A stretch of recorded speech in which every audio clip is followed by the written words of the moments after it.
A lot of hair. I wonder if we'll say that about the future. A lot of pubic hair. Let's leave it at that. What's up, everybody? Welcome to A Conversation with Colin. I'm Greg, and this is my roommate, Colin. Now, sometimes Colin says crazy stuff. So every Tuesday and Thursday, I sit him down, reach into my random topic pile, pull one out, toss it at him. We have a conversation here for your amusement. Colin has no idea what's on the cards until I read him here. If you like that idea, like the video, subscribe to our channel, then please leave future suggestions in the comments below. Share it with your friends so everybody knows how crazy he is.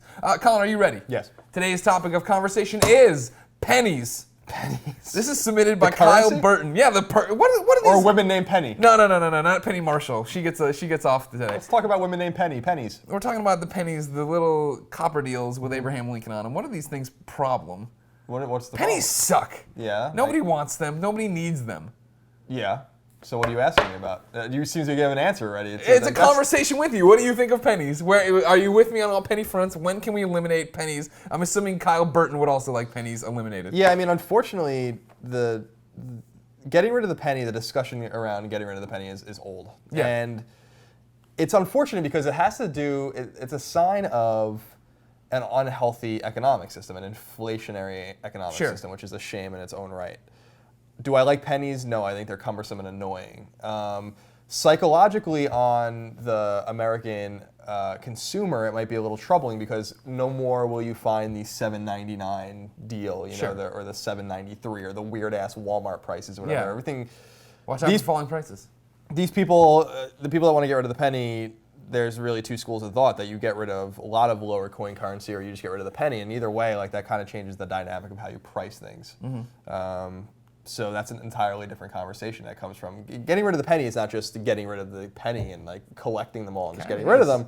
It's not. I mean, it affects a lot of different things, actually. I just get rid of all change that's not a quarter. If it's not a quarter, I don't want it. It's not worth anything. See, I had this conversation with my father about change, right? Because my dad is like a prolific change saver. He has like those big water jugs and he just puts everything in them. Yeah. And then he gets like a load of money. I'm trying to think. He told me he bought something outrageous when he was younger with like all the change he like saved, like thousands of dollars. Yeah. And I do the same thing. Like, people like just throw pennies away or whatever. Just like, I like take all my change, just put it into this jar I have or whatever. And I like the notion of saving pennies and nickels and dimes or whatever. But I agree with you, they're not very practical. Yeah. But again, that's not a sign of the change itself not being practical. It's a sign of the fact that everything's so expensive now that people would rather just deal in higher currency, and that brings up a troubling question. We just want to get down to ease of use. I think we can all, we got these apps on the App Store, they're 99 cents, just make it $1. Just everything. There's something psychological about the term 99 cents, man. Apparently. Clearly there's something psychological about it because it's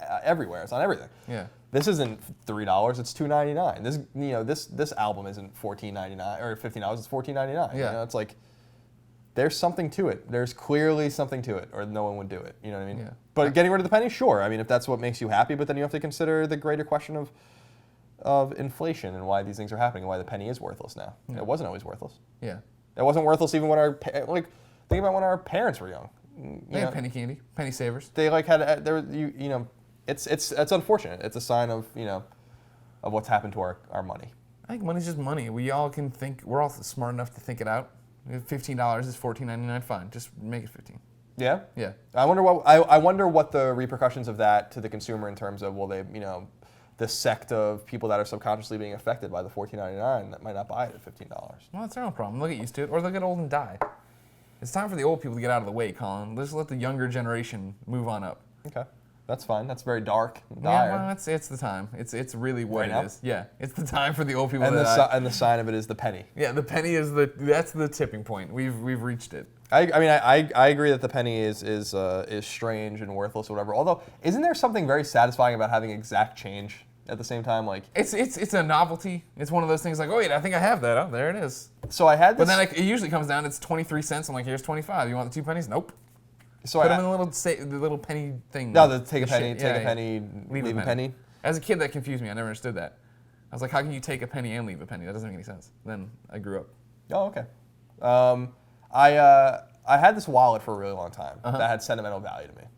And I stopped using it only like a year and a half ago. I had it from like middle school all the way through. It's like this old Vans wallet. It was like Velcro one time, but the Velcro stopped working in like the late 90s. And all this stuff, and I kept it because a buddy of mine gave it to me. It was a sentimental kind of thing. Yeah. And I had like a little zipper for the change in it. Sure. And I used to love paying an exact change with that thing. And I can't do it anymore, which is where the ascent of the change jug. jar that I now have comes from, because now I just have to drop it. Yeah. You know, but man, back in the day there was nothing finer than make an exact change. Oh, that's $1.79. I got 79 cents. Hold on one second. I'm gonna hold up the entire line to dig this out of my pocket for you. Yeah. Right out of the little zipper thing. pack. Not into the wall to get too thick. Oh, sometimes it was ridiculous. It was like George in an episode of Seinfeld where the wallet is just unwieldy. And it fucking flies open on the Muni. Sometimes I have to take it out and kind of put it in my front pocket because I'd be sitting all awkward and your back's getting out of whack. Yeah. You don't want that. No good. All due to the penny. Yeah. Well. But the nickel is really the problem as far as thickness is concerned. I would actually blame it most on the nickel. Dimes are fine. Dimes are nice and dimes are barely there. Yeah. Dime is like the equivalent of like the euro penny, which is like so small you can barely see it. Yeah. You know?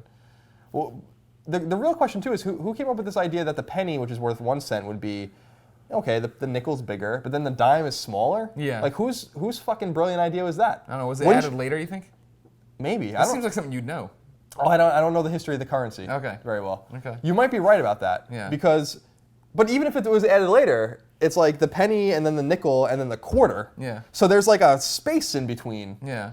It's like when you examine the Mercury, Venus, Earth, and Mars. Like these are, Earth is bigger than Venus, which is bigger than Mars, which is bigger than Mercury. Sure. Sure. Yeah. So like you could take one out, and there's still a space there in which you could fit some sort of shape that would fit there. Yeah. But it's like someone was pulling some funny business with the dime. I don't fucking like that. And they had the $half too. The $half bigger. The $half was cool. Remember being a kid and getting the $half? Yeah, It's kind of like a big deal. Man, and then this is awesome. And then remember the Sacagawea dollar that they tried to foist on all the of us? gold dollars. Then they're like, oh, some Coke machines will take it. You're like, oh, great.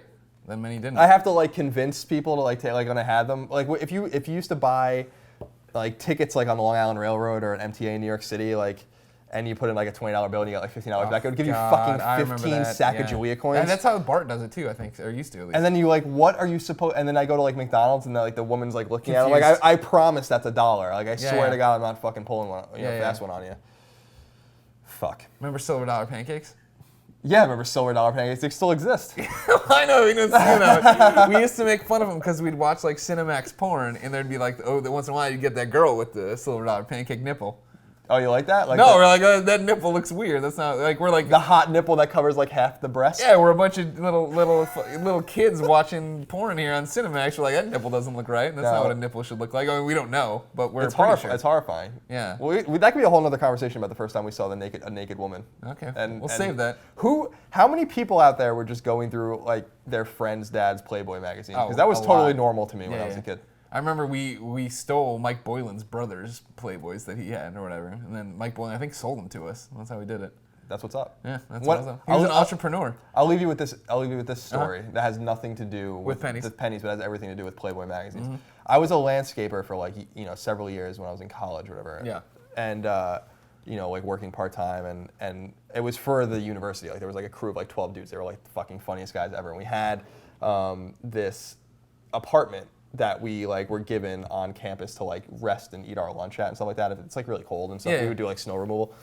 And for some reason, like they put us in this place like where there was all these old boxes and all this old shit, and there was fucking hundreds of Playboys from like the 70s and the 80s and like early 90s. And I like over lunch I would just dig through them. And the best part was like looking at the old ads and shit like that and old like letters and stuff like that. A lot of things for 99 cents, man. Well, I don't know, man. Let's just say this about the 70s and Playboy. What was hot in the 70s? That doesn't stand out. No. Nah, it's not the same. No, a lot of hair. Wonder if we'll say that about the future. A lot of pubic hair. Let's leave it at that. All right. Well, that was a good conversation. Thank you, Kyle Burton. That's what Colin thinks of pennies. If you like this video, make sure, if you like this episode of the show, like the video, subscribe to us on YouTube, share it with your friends so you can show them how you waste your time on YouTube watching us talk about stupid stuff. Remember, we'll be back every Tuesday and Thursday. Until then, I hope you have a conversational day. Back to, I guess, the question at heart, paper or plastic, they have their different uses. Now, I understand that plastic bags are bad for the environment. Mm-hmm. I think the environment will probably persevere. I like the plastic bag. Great. There was some gold in that one. I like how you had to spell it out toward the end there. A lot of stuff. On top, pubic hair. I like how you brought up planets as a comparison to currency. currencies. As if we could just take a planet out.